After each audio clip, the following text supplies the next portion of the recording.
The error code F3 E2 in a KitchenAid oven indicates a problem with the oven temperature sensor. This issue can be caused by an over-temperature condition, a faulty temperature sensor, or a control board malfunction. To fix the error, it is essential to start by checking the oven temperature using an oven thermometer, as the error can be triggered when the oven temperature exceeds safe levels. It is crucial to verify that the displayed temperature matches the actual temperature in the oven.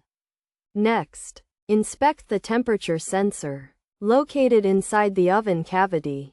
For any damage or malfunction, a multimeter can be used to test the sensor's resistance. And if it appears damaged or its resistance is out of range, it should be replaced. Additionally, resetting the control board by turning off the oven at the circuit breaker and waiting a few minutes before turning the power back on may resolve the issue. If the error persists after resetting the power, it may be necessary to contact a professional technician to diagnose and repair the control board.